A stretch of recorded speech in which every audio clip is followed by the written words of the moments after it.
শ্যামল দা আমার সঙ্গে ছিলেন। আমাকে বলছে দাদা 3-4টে জায়গাতে মাঠ ছিল, তো পারমিশন পাচ্ছিলাম না, একটার পর একটা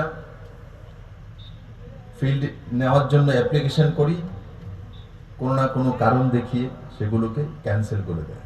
অনেক চেষ্টা করেছি, আর তারপর আমরা জমির মধ্যে, যেটা আমাদের দেশি বাংলা বলে ক্ষেতের মধ্যে আমরা জনসভার ব্যবস্থা করেছি। বিনাশকালে বিপরীত বুদ্ধি বিপ্লব দেবকে জমিনে পাঠাচ্ছে। জমিন, এই জমিনের মধ্যেই তো আমাদের জন্ম, এটাই তো আমাদের সবকিছু। আমরা কৃষক, ভারতবাসী 80% কৃষক। আমি তো বলি সব কার্যক্রম জমিনেই করো, জমিনে তো চাই, জমিনের জন্যই তো লড়াই, জমিনে তো চাই। এই মহিলা নিজেই চাইছে বিজেপি জমিন দখল করে নি, যেটা আমি বললাম না, বিনাশকালে বিপরীত বুদ্ধি। সাধারণ মানুষ জমিনে চলে এসছে। আর মনে রাখবেন, মানুষ যখন জমিনে নামে তখন আর সেই সরকারের বাঁচার কোনো উপায় থাকে না। উনি কমিউনিস্টকে এখান থেকে বিতাড়িত করেছিলেন রাস্তায় নেমে। উনি কমিউনিস্টকে এখানে বিতাড়িত করেছেন 2011 সালে। মমতা ব্যানার্জি বিতাড়িত কিভাবে করেছিলেন? রাস্তায় নেমে, নন্দীগ্রাম থেকে রাস্তায় নেমেছিলেন, তার জন্য বিতাড়িত করেছেন। ভারতীয় জনতা পার্টির কার্যকর্তারা জমিনে নেমেছেন, আপনাকে কোথাও ভাগার পর্যন্ত উপায় নেই। কমিউনিস্টরা তো এখানে থাকার সুযোগ পেয়েছিল।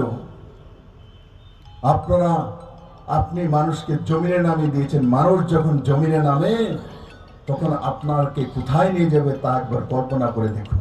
পশ্চিম বাংলার কাছে সবকিছু আছে, কিন্তু সেটা রেভিনিউ হয়ে রাজ্য সরকারের কাছে আসে না। রোজগার আছে, আমি বলি এখন ভারতীয় জনতা পার্টি সরকার চলে আসুক, দেখবেন পশ্চিমবঙ্গের ইকোনমি কোথায় চলে যায়। আপনাদের নতুন করে কিচ্ছু করার দরকার নেই, আপনাদের কাছে সবকিছু আছে, কিন্তু সেটা সরকারের তহবিলে যায় না, ট্যাক্সে যায় না। তার জন্য আপনার কোল্ড স্টোরেজ নির্মাণ হয় না। আপনার এখানে বালুর টাকা কোথায় চলে যায়? বালুর টাকা কোথায় চলে যায়? পাথরের টাকা কোথায় চলে যায়? ফরেস্টের টাকা কোথায় চলে যায়? আসানসোলের কয়লার টাকা কোথায় চলে যায়? পশ্চিমবাংলার রোজগার আছে, পশ্চিমবাংলার রোজগার আছে, কিন্তু সেই রোজগারটা রেভিনিউ হয়ে সিস্টেমেটিক্যালি রাজ্য সরকারের কাছে আসে না, ব্যক্তিতন্ত্রের কাছে চলে যায়, তৃণমূলের ভাইপুর কাছে চলে যায়, তার পিসি ভাইপুর কাছে ফান্ড হয়ে যায়, তৃণমূলের নেতাদের ফান্ডে চলে যায়। তার জন্য আপনার ছেলে মেয়ের স্কুল বন্ধ হয়ে যায়।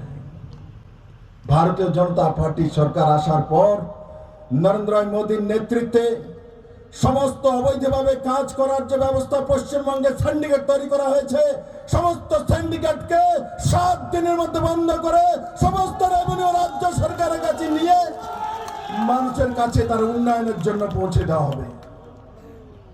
আমি বিপ্লব দেব এই বলি না, আমিও সরকার চালিয়ে এসেছি, আমি জানি পশ্চিমবাংলাতে আছে ভাই। আমি আপনাদেরকে স্বপ্ন দেখাচ্ছি না, কিচ্ছু করার দরকার নেই, শুধু সিস্টেমেটিক্যালি সেটা টেন্ডার দিয়ে যখন রাজ্য সরকার সেই রেভিনিউটা নিয়ে আপনাদের বাজেটের মধ্যে দিয়ে দেবে, আপনি এখানে কোল্ড স্টোরেজ তৈরি হবে, আপনি এখানে কলেজ তৈরি হবে। এনারা আপনার ছেলে মেয়েদেরকে বাঁচার সুযোগ দেওয়ার লড়াই। বাংলাদেশের অবস্থা দেখুন, হিন্দু বলে তাদেরকে জীবিত জ্বালিয়ে দেওয়া হচ্ছে। একবার ওখান থেকে আমরা এখানে এসেছি, এখান থেকে